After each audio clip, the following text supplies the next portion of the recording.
Pedro blows shit up, Brook reminds us why he's known as the Soul King, and Carrot and Chopper boil a witch alive in her very own evil plot.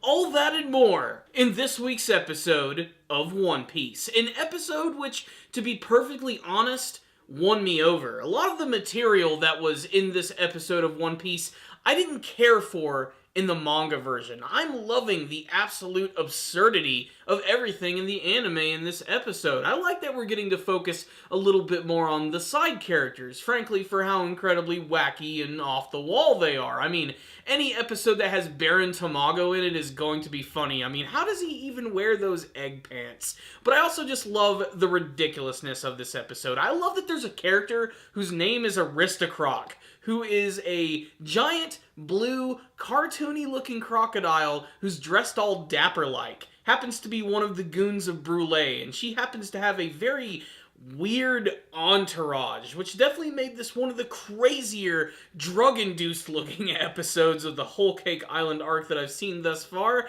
And that's saying a lot for how incredibly crazy this arc is sort of pushing the whole weirdness factor. That, and like I said, it was really refreshing to get away from Luffy's story, which is basically just more of the same. He's chained up and he's yelling and he wants to fight Big Mom, and that's not going to happen.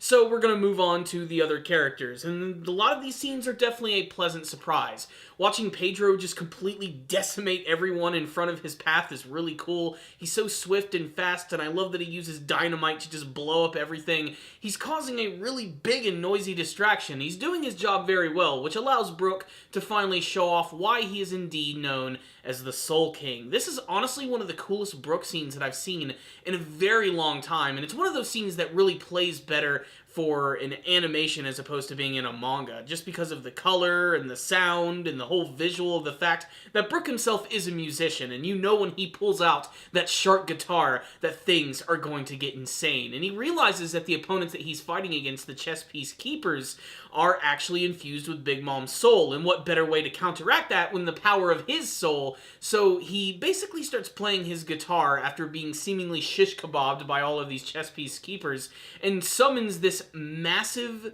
giant, yellow soul skeleton, which is sort of like this weird image of Brook in a more demonic looking sense. It can talk, it can sing, and it looks awesome. It kind of reminds me of the Susanoo technique from Naruto, the technique which is utilized by Itachi and Sasuke and Madara Uchiha. But with Brook, it's just really awesome and very fitting for a character like him. And what I love about it is that it's not just another sword technique. We already have a swordsman on the One Piece crew. His name is Zoro, and he's never going to be replaced by anyone else. While it is cool that Brook is able to use his sword in a number of cool ways and utilize ice and everything, I'm glad that they're actually playing to his strengths of utilizing music and his power of being an undead skeleton and making it an overall giant spectacle is, frankly, for me personally, the highlight of the entire episode. I absolutely loved that moment. It's very flashy and awesome, and he has got to move fast because he himself is getting tired against all of these opponents, and he has some big dogs on the other side of the door that are just waiting for him, not only being Baron Tamago, but of course Smoothie, the giant woman who will squeeze you to death. It's nuts. And then right after that, you're like, you know what? You're not feeling like you're freaking like drunk or high enough yet. Here's a crazy scene set at Brulee's house in the Mirror World, which is filled with all sorts of freaking weirdos. A giant cat, the chimney man, like I said, the Aristocroc. Any chance to talk about Aristocroc is great, and they're planning to boil Carrot alive, which when you actually think about it is really freaking dark.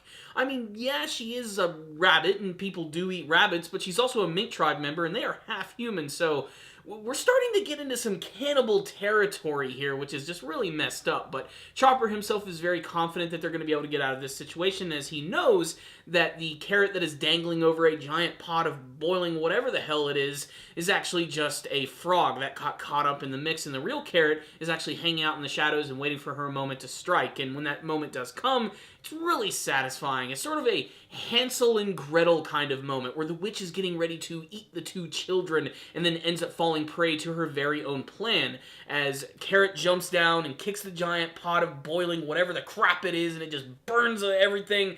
It's a comical scene, it's over the top, and like I said, it's kind of dark, especially the way that they build it up about trapping Carrot in here, then covering the lid on so that she can't escape. It's really freaking disturbing by One Piece standards. Of course, that's going to be something that I do love about this arc, where everything on the outside looks all sweet and Candyland-like, where underneath it's actually really sour and really disturbing.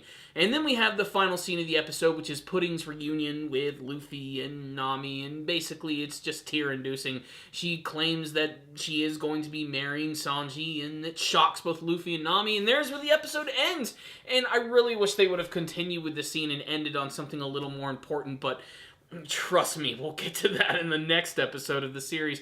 So, what's the rundown on this week's episode of One Piece? Well, this was a great episode, to be perfectly honest. You know, you could argue that it wasn't as well paced. You know, only like 3 real things happened, but they were all really interesting and new things, and they didn't just have to do with straight up fighting. There were a lot of really interesting surprises, and I just love the overall visuals of this episode, whether it be Brulee's crazy house in that crazy mirror world, freaking Aristocroc. Man, Aristocroc makes this episode for me, guys. I'm not gonna lie. Like, it's maybe one of my favorite One Piece characters. Maybe it's just because of the goofy name. I'm not really sure. But it certainly won me over quite a bit. That, and of course, that Brook scene. That Brook scene was great. Something that in the manga I was like, pretty cool. Literally, while I was reading it, I was just like, that's cool. Turn the page, wash your hands. And then in this one, I was just like, oh, this is really over the top and awesome. And the music really amplifies everything. That and the fact that a lot of the animation in the episode did look pretty good for the most part, despite the fact that there were some repeated frames of animation. And also, I find it strange that the chess peacekeepers are actually beings that have been imbued with souls. Like, they look like they're actual living people already, so it's very strange. I'm not really sure how it works, but still, basically, they're cannon fodder. It's like playing a game of Dynasty Warriors. You just want to see all the bodies pile up and fly over the place in like a ridiculous fashion. So this episode certainly lived up to you know, the side characters of the series and showing all the crazy things that they're doing as we get even closer to this wedding. And trust me, there are going to be many twists, turns, and surprises the further we go down into it. I find that the further we get into Whole Cake Island, the better that it actually gets. It hasn't really blown me away that much. There have been some cool moments, but I'm waiting for just a little bit more. But this episode gives me hope because this was a very creative and great-looking episode right here. Even with the incredibly obligatory giant Nami clavage at the very end. Yes, the clavage. We all love the clavage. But this was a good episode. It was a 5 out of 5 for me. Check it out, guys. A fun, inoffensive episode. But maybe you guys didn't like this episode. Maybe you want to tell me your thoughts about it in the comments section below. Did you like this episode? Did you not like this episode? Did you have a favorite character, maybe Aristocroc from this episode? What do you hope to see from the rest of the Whole Cake Island art? Tell me all your thoughts in the comments section below. Make sure to subscribe to the channel for more One Piece and anime reviews and like the video. I'll see you guys next time. And as always, stay down, baby.